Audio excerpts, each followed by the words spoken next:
တွေလိုက်ကစားဖို့အတွက် 4day program တွေကြိုဆိုပါ Day 1 upper body Number 1 incline push up Number 2 dumbbell upright row Number 3 diamond push up Number 4 dumbbell bicep curl Number 5 bend over twist row Number 6 tricep dip Day 1စလိုက်ရ Number 1 incline push up ဒီလေ့ကျင့်ခန်းကစားဖို့ဆိုရင်ကျွန်တော်တို့ဒူးကောင်းလောက်အမြင့်ရှိတဲ့ခုံတစ်လုံးလို့ခုံပေါ်မှာလက်ကိုပကုံးဆိုင်အကျယ်လောက်ထောက်မယ်ခြေထောက်နောက်ကိုဆန့်ခန္ဓာကိုယ်တစ်ဖြောင်းနဲ့ရင်ဘတ်ကိုခုံနှမ်းရောက်တဲ့ဒီစင်ပြန်တွန်းထုတ်ဖြည်းဖြည်းဆင်းမယ်ဖြည်းဖြည်းတွန်းကျွန်တော်ရင်ဘတ်မဆင်ကိုညှစ်ပြီးတော့ဖြည်းဖြည်းချင်းကစားမယ်လေ့ကျင့်ခန်းကို10ချိန်3ကြော့ကစားNumber 2 က dumbbell upright row ဒီလေ့ကျင့်ခန်းကစားဖို့ဆိုရင်ကျွန်တော်တို့ dumbbell 2 တုံးလို့ dumbbell 4 တုံး 2 တုံးကိုကိုယ့်ရဲ့ရှေ့မှာထားမယ်ခန္ဓာကိုယ်ခက်ဆက်ဆက်အနေထားနေမယ်တောင်စစ်တွေကိုပေါ်ဆွဲမှ4 တုံးနဲ့ရင်ဘတ်သားရောက်လောက်ဒီဆွဲဖြည်းဖြည်းချင်းပြန်ထိန်းပြီးတော့ချလေရှူပြီးဆွဲတင်မယ်ရင်ဘတ်သားလောက်ဒီဆွဲမယ်ဖြည်းဖြည်းချင်းထိန်းပြီးတော့ပြန်ချမယ်ကျွန်တော်တို့ပခုံးအောင်အားပြုပြီးတော့ဆွဲတင်မယ်ပြန်ချမယ်ဒီလေ့ကျင့်ခန်းကိုလည်း10ချိန်3ကြော့သွား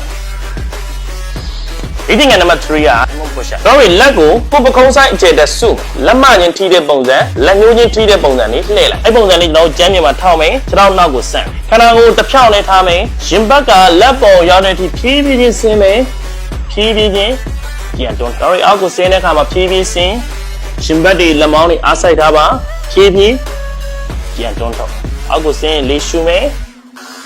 Doing Lee Moto. The leading out like Nori. Saying don't yoke. Leading number 4 are dumbbell bicep curl. The leading end of the Nori, dumbbell not all Kueshima, Lago Palani Taka. Kanago, Kamamani me, the Dowsico Kuivido, lead only for sweaty me, the Moushi go down yeta, Chibi in Tamido, Yencham. Sorry, Lee should be sweating, the Mount Anna here be PB sweating, Chibi Tamido, Yencham. Chibi here be sweating me, Chibi Tami, Yencham. The leading out like Nori, saying don't joke. Eating number 5 က bend over twist row အဲ့တော့ကျွန်တော်တို့ dumbbell 2 တုံးနဲ့ကျွန်တော်ကိုပကုံးဆိုင်ကျယ်လေးထားမယ်ရင်ကော့မယ်ရှေ့ကိုခါလေးကိုင်းမယ်လေးတုံး 2 တုံးကိုကိုယ့်ရဲ့ရှေ့မှာလက်ကိုတဲ့တဲ့အနေထားလေးထားမယ်တော့ဆွဲတင်တဲ့အခါမှာလက်ကိုလှည့်ပြီးတော့ဘတ်မဆယ်ကိုညှစ်ပြီးဆွဲတင်ဖြည်းဖြည်းထိန်းပြီးတော့လက်ကိုလှည့်ပြီးတော့ကျွန်တော်ဆွဲတင်ဘတ်ကိုညှစ်မယ်လေးရှုမယ်ပြန်ချရင်ဖြည်းဖြည်းထိန်းပြီးလက်ကိုလှည့်ပြီးပြန်ချမယ်ဒီမို့ထုတ်အဲ့ပုံစံနဲ့ကျွန်တော်တို့ဘတ်မဆယ်ကိုညှစ်ပြီးတော့ကစားLeading out let's say in 3 job. Leading number 6 က tricep dip ခုံတစ်လုံးလို့ကျွန်တော်ခုံမှာထိုင်လိုက်လက်ကခုံရဲ့အဖျားလေးမှာထောင်မယ်ခြေထောက်ကိုရှေ့ထုတ်လိုက်ခန္ဓာကိုယ်တစ်ဖြောင်းနဲ့လေပခုံးတွေတွန်းထုတ်လိုက်တင်မောင်းအောက်ကိုတဲ့တဲ့ထိုင်ချမယ်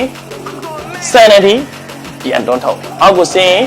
ဖြည်းဖြည်းတောင်စစ်တွေနောက်ကိုထွက်သွားတင်မောင်းအောက်ကိုထိုင်လက်မောင်းတော့ကြောသားနဲ့ထိန်းတာဖြည်းဖြည်းထိန်းပြီးတော့ body အောင်ပြန်တွန်းထုတ်အောက်ကိုဆင်းလေရှူမယ်